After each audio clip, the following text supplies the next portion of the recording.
Nos chiens sont donc logés donc, pour ma meute principalement sur un chenil en terre battue. Donc j'ai séparé d'un côté les étalons, d'un côté les lisses pour éviter déjà des bagarres, parce que si on mélange tout le monde, vous ressortez la lisse quand elle est en chaleur, vous la remettez, c'est toujours source de conflit. Donc les chiens sont séparés comme ça, les étalons d'un côté, les lisses de l'autre, ça évite tout souci.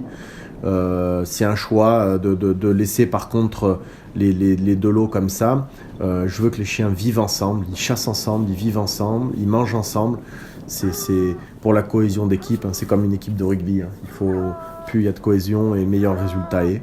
Donc pour ce qui est de mes étalons et lisses, donc sont sur donc un chenil terre battue, il y a à peu près 400 mètres carrés, divisé en deux, entre guillemets une petite cabane en bois, paillée l'hiver et l'été, donc on enlève tout ça, on nettoie.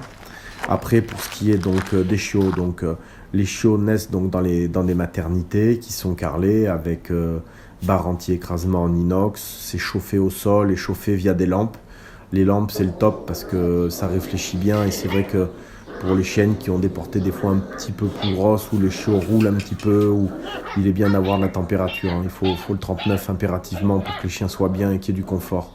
Plus il y a de confort, plus il y a de réussite, et mieux les chiots sont, et évidemment mieux les chiennes le sont aussi. Donc on fait naître donc dans des maternités. Hein. Il y a plusieurs maternités, il y a 6 maters. Après, donc, on a des box de sevrage, c'est-à-dire que tout doucement, on écarte les chiots des mères. Au départ, un petit peu la journée, après on les remet la nuit, et évidemment après une nuit sur deux, et puis petit à petit on enlève les chiennes. Et après, donc, on a des petits box où on remet les chiens par portée avant d'être tatoués. Et après, une fois tatoués, volontairement, on remélange un petit peu tout ça pour qu'il y ait un petit mélange et qu'ils s'habituent déjà tout petit à pas avoir... c'est pas un confort, mais c'est une habitude justement d'adaptation, à se mélanger et à manger justement avec d'autres chiens, à s'habituer comme ça. Après sevrage, donc on descend les chiens en bas, je dirais, avec ma meute, à côté de ma meute. Donc on a plusieurs grands box où les chiens sont mis entre 5 et 7, suivant la taille des chiens et l'âge.